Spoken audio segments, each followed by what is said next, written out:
सर्व ग्रामस्थ, आदरणीय शेलाताई,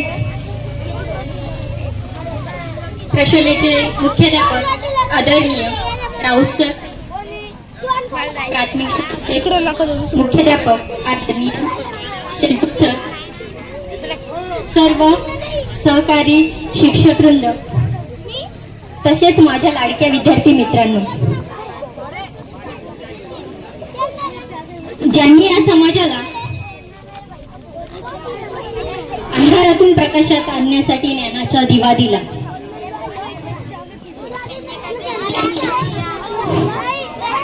असे महामानव विश्वरत्न डॉक्टर बाबासाहेब आंबेडकर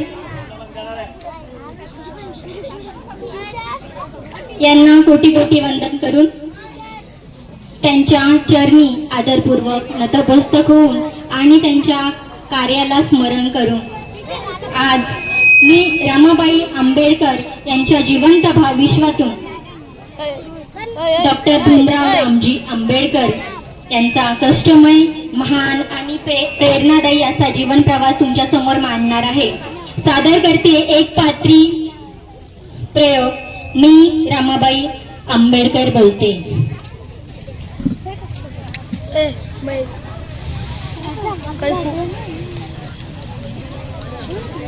माझं साहेब म्हणजे महान पंडित, बुद्धांचा विचारवंत, जागतिक कीर्तीचा विद्वान, ज्वालामुखीतून बाहेर पडणारा तप्त लावा तर कधी सागरासारख्या खोल हृदयाचा, नायकांचा महानायक, प्रज्ञावंत, निष्ठावंत, धगधगत्या विचारांचा महामेरू, सागरावानी ज्ञान आणि आभाळासारख्या उंचीचा, स्वतंत्रपणे चमकणारा प्रज्ञासूर्य म्हणजे माझं साहेब डॉक्टर भीमराव रामजी आंबेडकर. मी त्या सूर्याची सावली, साहेबांची रामू आणि तुमची रमाई भीमराव आंबेडकर. लेकरांनो, माझ्या जीवनाला खूप मोठी कहाणी आहे. माझा जन्म रत्नागिरी जवळील वणन गावी झाला. माझ्या बाचं नाव भिकुजी धोत्रे, आईचं नाव रखमाबाई. माझ्या भावंडांमध्ये माझी बहीण गौरी आणि भाऊ शंकर आणि दादू. आम्ही एकाच संघर्षाचे, एकाच संकटातील, एकाच दुःखातील आम्ही सर्व सोबती. मी 7 वर्षाची होते तेव्हा माझे आई वडील गेले. लेकरांनो, कुणाचे आई बाप लहानपणी मरू नये. मी 7 वर्षाची होते तेव्हा माझे आई बाप गेले, मामाकडे गेले मुंबईला. आई बाप गेले की मुलं कशी वाऱ्यावर, उन्हाळ, ओसाड, मारणावर सोडली जातात. पण माझ्या मामा मामींनी लय जीव लावला, मला लय जीव लावला. तरी मला राज्याला आईची आठवण यायची. शंकरला घास भरवताना आईच दिसायची. आम्ही मुंबई आणि नजर त्या वणन गावी. मुंबईच्या मायेच्या लात आम्ही आमचे मायबाप शोधत होतो, पण सगळीकडे पळणारी माणसंच दिसायची. मनात कसं काहीच दाटून यायचं, वाटायचं, आये तू का ग आम्हाला सोडून गेलीस? आई, तू माझे लगीन करणार होतीस ना, तू मला चांगल्या घरी देणार होतीस ना. असं मला वाट लावायचं, तूच आम्हाला सोडून गेलीस. सांग ना आई, आता मी तुला कोणत्या दिशेला शोधू? माझ्यासाठी समध्या दिशा कशा शून्य झाल्यात ग. लेकरांनो, कोणाची आई असते त्यांना सोडून जाऊ नये.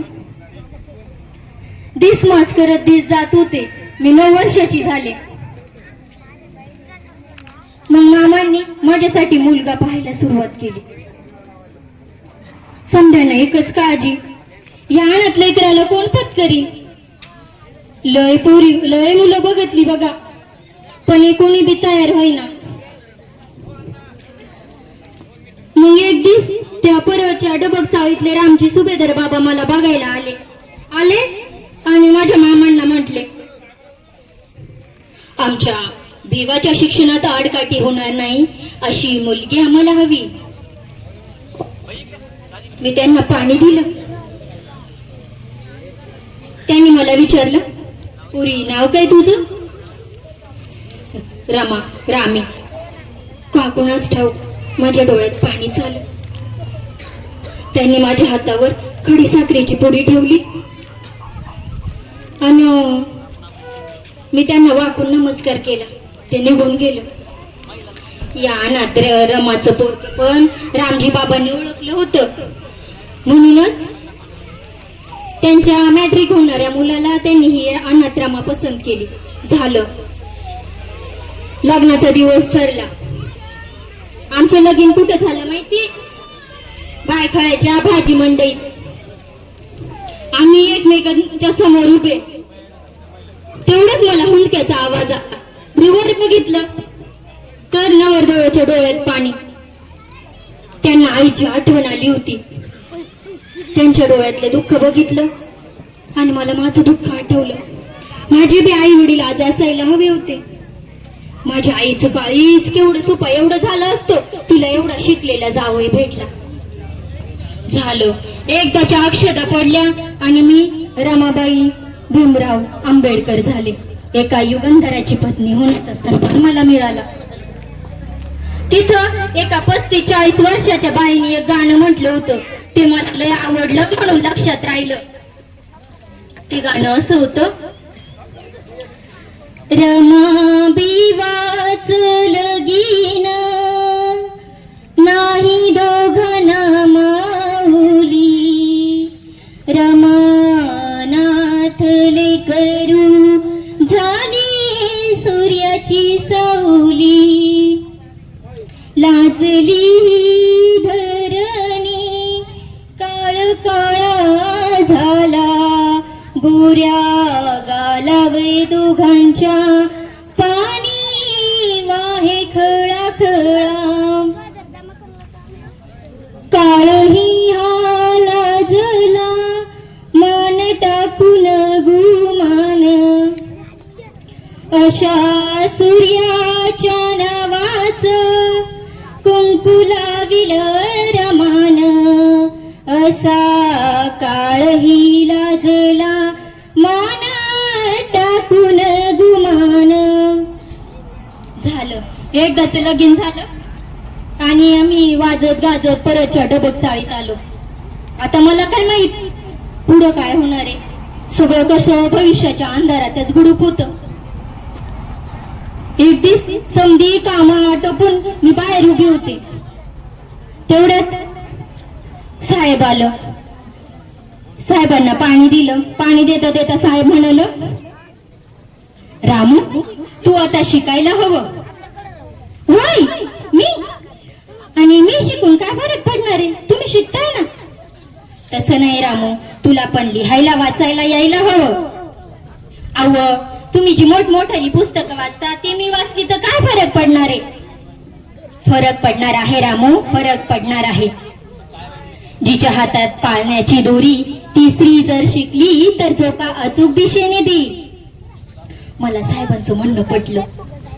मी बी शिकायला तयार झाली, पण एका अटीवर, साहेबांनीच मला शिकवायचं. साहेब बी तयार झाले. मला म्हणाले, रमा मी शिकवण तुला. ज्योतिबांनी नाही का सावित्रीबाईंना शिकवलं? सावित्रीबाई अडाणी होत्या, त्या शिकल्या आणि देशातील कानुबाई गिरजे, ताराबाई शिंदे घडल्या. फातिमा बीबी पहिले मुख्याध्यापिका झाल्या. मुक्ता साळवे सावित्रीबाईंच्या वर्गातीलच. रमा मी शिकवण तुला. ज्योतिबांनी वखरलेल्या शेतामध्ये हातातील काठीने सावित्रीबाईंना लिहायला वाचायला शिकवलं आणि क्रूर काळालाही घाम फुटला. इतिहास साक्षी आहे त्याला, लक्षात ठेव. आणि असा आमच्या शिक्षणाचा प्रवास सुरू झाला. लेकरांनो मला लय दिवस लागली बरं शिकायला, पण मी शिकली बरं. साहेबांना लय आनंद झाला. आता त्यांची आडणी रमा 2-4 पुस्तक वाचून शाण्यासारखी वागन म्हणून साहेब लय आनंदी होत. एक दिवशी रामजी बाबांनी मला आवाज दिला आणि म्हणाले, बेटा रमा,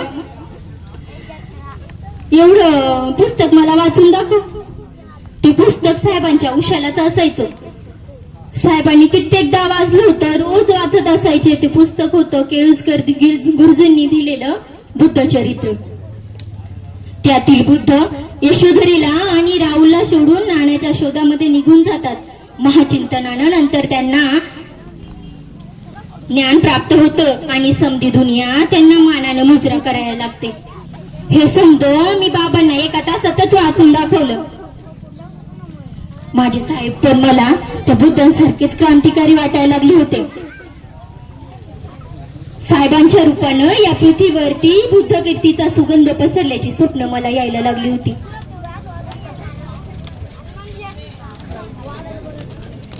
काही दिवसांनी आमच्या घरी नवीन पाहुणा आला. मी आई झाले. साहेब म्हटलं, रामू, काय नाव ठेवायचं मुलाचं? मी म्हटलं, तुम्ही म्हणाल तेच. साहेबांनी ठेवलं यशवंत आणि मला म्हटले, रामू, या नावाचा खूप मोठा अर्थ आहे. ज्योतिबांनी आपल्या दत्तक मुलाचं नाव यशवंत ठेवलं होतं.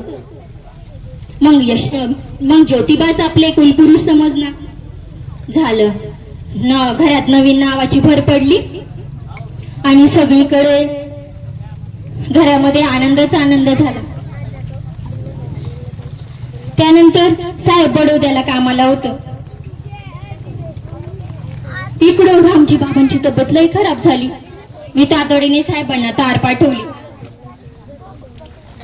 साहेब येताना सुरतची मिठाई घेऊन आलं तर साहेब बाबांजवळ गेलं.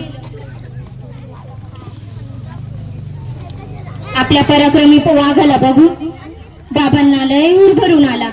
डबडबलेल्या डोळ्यांनी आणि भरलेल्या आवाजाने बाबा साहेबांकडे बघत होते. साहेबांनी बाबांना मिठाई खायला दिली. बाबांनी ती खाल्ली आणि माझ्याकडे बघत म्हटले, बेटा रामू, या आग लागलेल्या काळजाला संभापुरी. मला भिवाला उद्याचा भारत घडवताना पाहायचं होतं. जातीतेच्या बेड्या तोडून काढताना त्याला सैन्यपती बनवायचं होतं.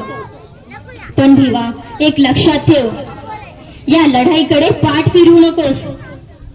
उद्या लोक तुला सूर्य म्हणतील, महासूर्य म्हणतील. हे माझ्या तेजस्वी सूर्या, टाक उजळून ही विषमतेने सडलेली भारतभूमी आणि घे मनुस्मृतीच्या नडीचा घोट आणि बंधमुक्त कर या सर्वांना. तेवढ्यात पुढचे शब्द बाबांच्या ओठातच अडकले आणि पुढच्या सणी सर्व संपलं. माझ्या पाठीशी उभे राहणारे बाबा मला कायमच सोडून गेलं. साहेब लय धाय मोकळून रडत होते. पण बाबांची एक गोष्ट त्यांनी नेहमी लक्षात ठेवली, लढायचं आहे भिवा तुला. त्यानंतर 5-6 महिन्यांनी साहेब अमेरिकेला गेलो. अमेरिकेला जायची सगळी तयारी झाली. त्यांचा पाय निघत नव्हता. त्यावेळेला मी गरोदर होती. पण या किड्या मुंग्यासारख्या जगणाऱ्या माणसाला माणसात बसवायचं होतं म्हणून सगळं दुःख मी सहन केलं.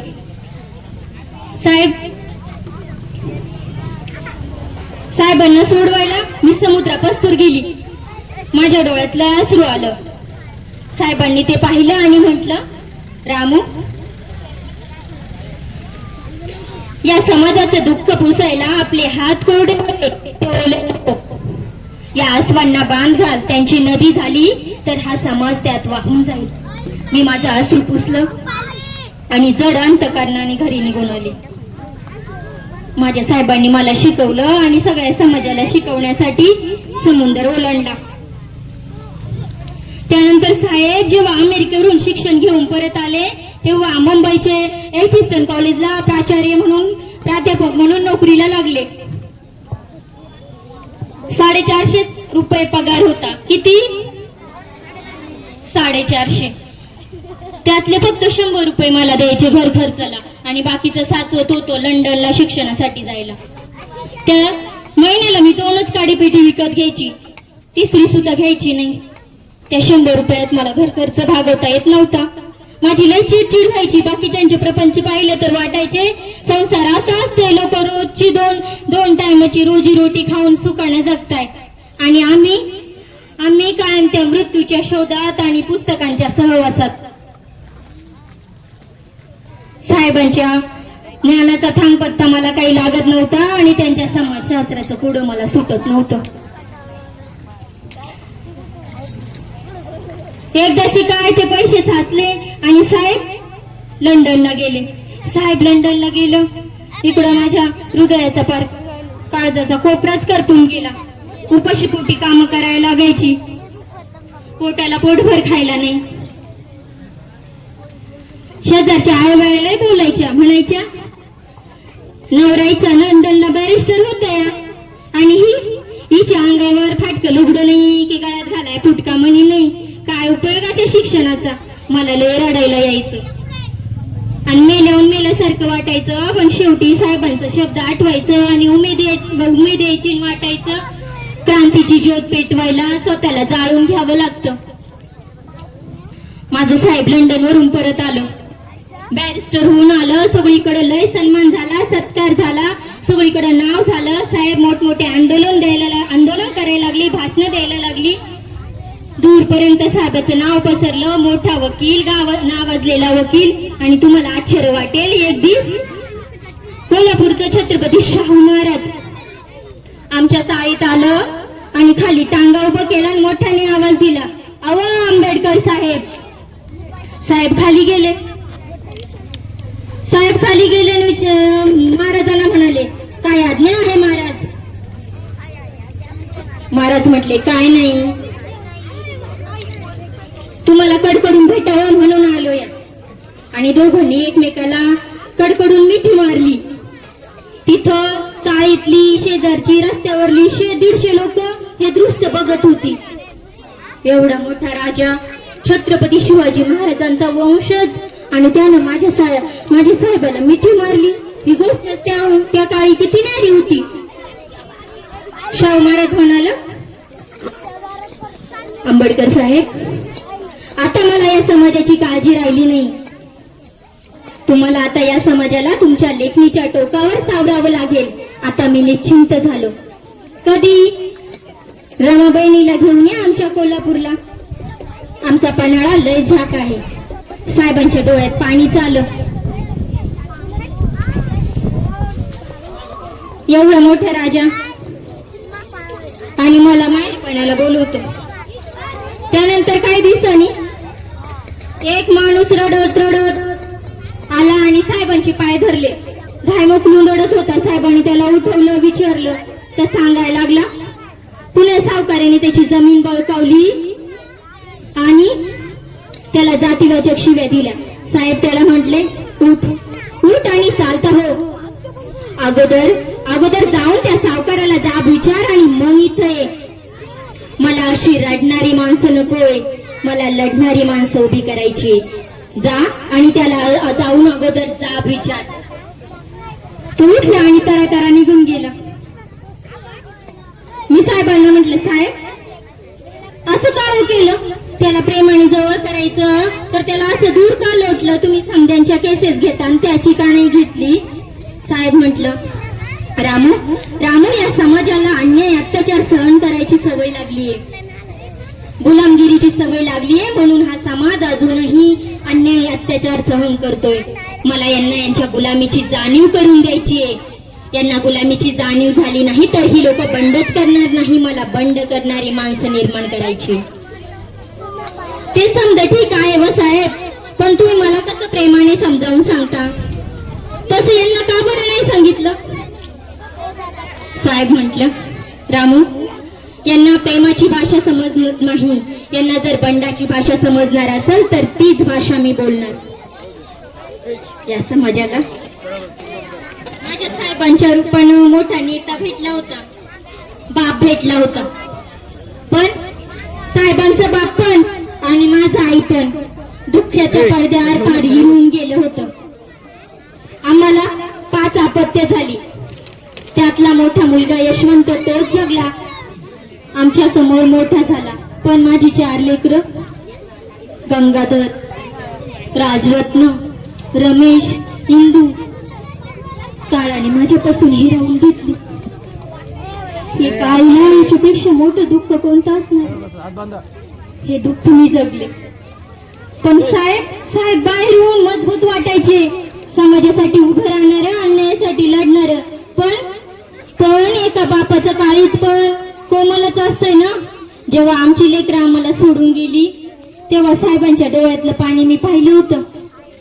पण दुसऱ्याच दिवशी साहेब हातात पुस्तक घेऊन समाजासाठी उभे राहायचे. कारण साहेबांना माहित होतं की आमच्या वैयक्तिक दुःखापेक्षा या समाजाचं दुःख खूप मोठं आहे. म्हणूनच तर जग त्यांना डॉक्टर बाबासाहेब आंबेडकर म्हणतं.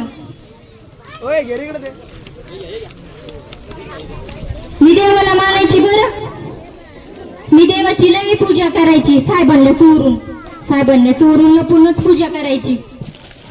एक दिवस मी साहेबांना म्हटली, साहेब मला पंढरपूरला जायचंय, मला पंढरपूरच्या विठूला बघायचंय, मी लय ऐकलंय त्यांच्याबद्दल. साहेब म्हटले, रामू तो पंढरपूरचा विठू आपल्याला दर्शन घेऊ देत नाही. 700 वर्षापूर्वी त्यांनी चोखा मिळाल्याही दर्शन दिलं नव्हतं. हा विषय तू डोक्यातून काढून टाक. मी पण साहेबांचीच बायको, मी पण म्हटली, आणि मग तुम्ही कशाचा पायी काळाराम मंदिराचा सत्याग्रह केला होता. साहेब म्हटलं,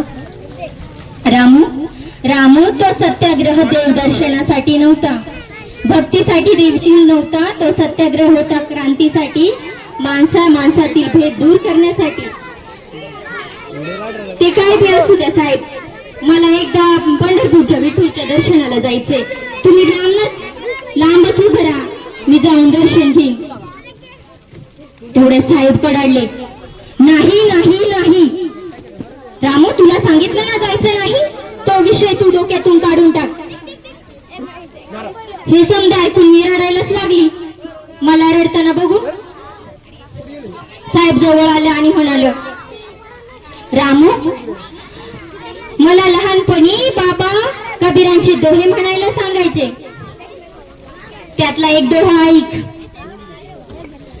दुनिया इतनी बावरी की पत्थर पूजे जाए, घर का पत्थर कोई ना पूजे, जिसका पिसा खाए. अगर रामू, लोक दगडाला शेंदूर लावून त्याची पूजा करतात, पण घरातलं जे दगडी जातं आहे ना, ज्याच्यामध्ये धान्य दळलं जातं, त्याच्यातून पीठ मिळतं, त्या पिठाची भाकरी होते आणि ती भाकरी आपलं पोट भरते.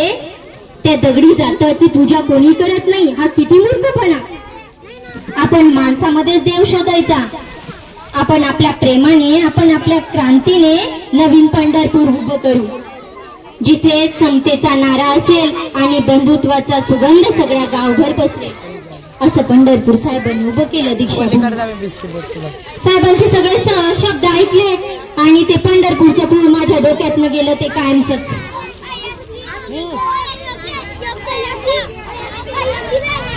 एकदा साहेबांची काम वाढत चालली होती. एकामागून एक काम येतच होतं.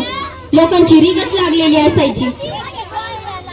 तशात त्या शांतीचं पोरग आजारी पडलं. त्याला फणफणून ताप आला. मी शांतीला म्हटलं, तिची परिस्थिती बी आमच्यासारखीच, डॉक्टर कडे जायला पैसा नाही. मी तिला म्हटलं, काळजी करू नको, माझे साहेब पण डॉक्टर आहे. मी तिला मुलासकट घेऊन साहेबांकडे आलं आणि साहेबांना म्हटलं, साहेब या गाण्याला बघा जरा, ताप आलाय. साहेब म्हटलं, मी काय बघू, अहो तुम्ही डॉक्टर आहे ना, याला तपासा, याला जरा बरं करा.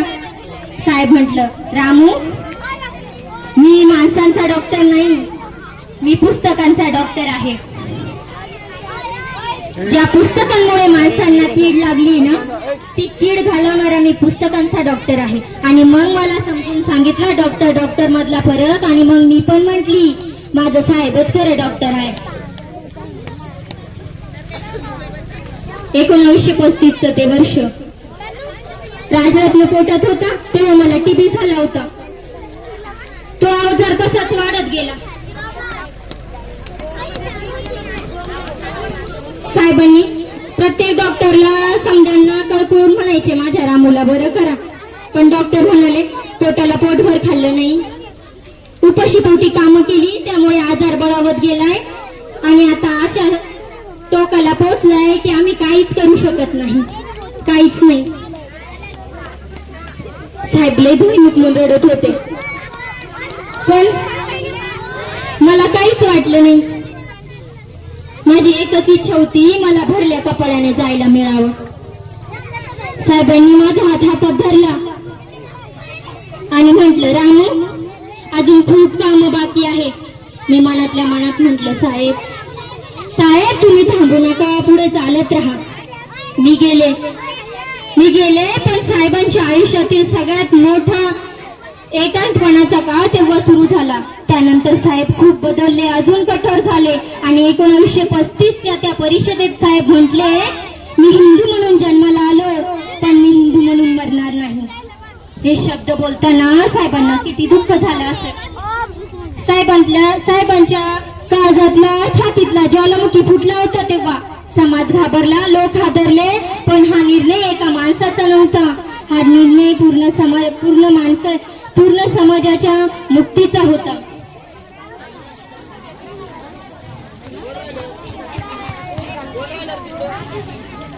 माझं साहेब आज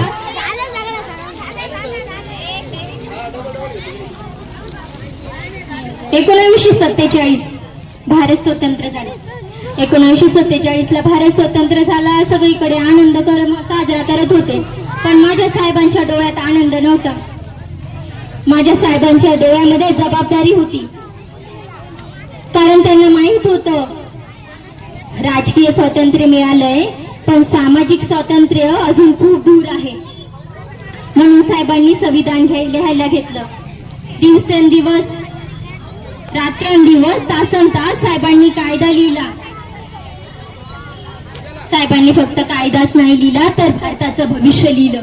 लोक म्हणतात संविधानाचा शिल्पकार, परंतु या 2 शब्दामागे साहेबांचं आयुष्य जळालेलं मी पाहिलेलं आहे. 1956चा तो दिवस, नागपूर, सर्व लोक साहेबांच्या मागे उभे. साहेबांनी बौद्ध धर्माची दीक्षा घेतली आणि लाखो लोकांना नवजीवन दिलं. मला वाटलं साहेबांचं स्वप्न तेव्हा पूर्ण झालं. लेकरांनो,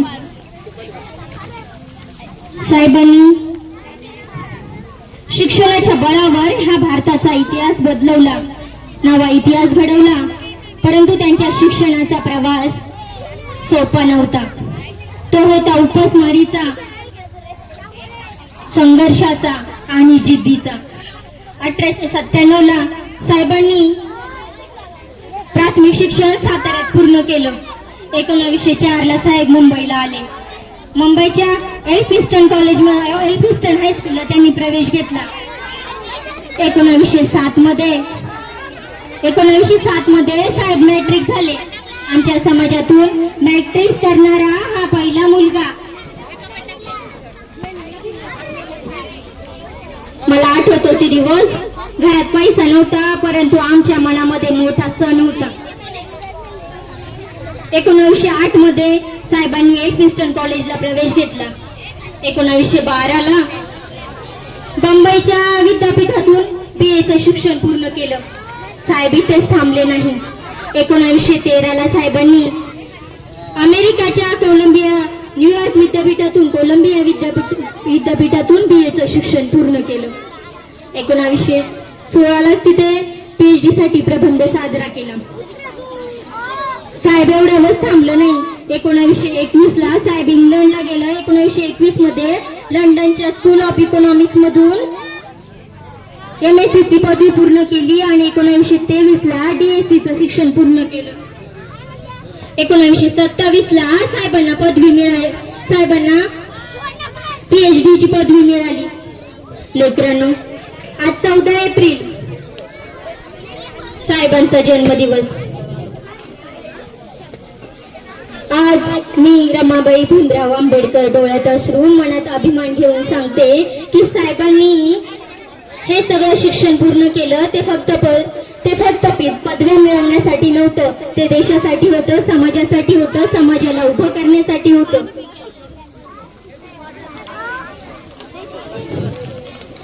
तुमच्यामुळे जर कधी तुम्हाला शिक्षणाचा कंटाळा आला, अभ्यास कंटाळवाणा वाटला तर बाबासाहेब आंबेडकरांचा विचार करा.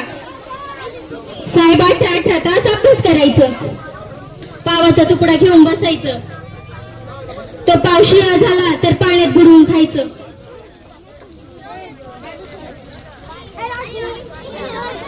18 तास अभ्यास करणारा, अन्याय अपमान सहन करणारा, अंधारात दिवा लावून शिकणारा तो मुलगा आठवा आणि मग मनाला प्रश्न विचारा, मी हार मानू शकतो का? आजही जेव्हा एखाद्या गरीबाला न्याय मिळतो, एखादा मुलगा शिक्षण घेतो आणि एखादी मुलगी म्हणते नाही मला अजून पण शिकायचंय, मी शिकणारच, तेव्हा मला वाटतं माझं साहेब अजून जिवंत आहे.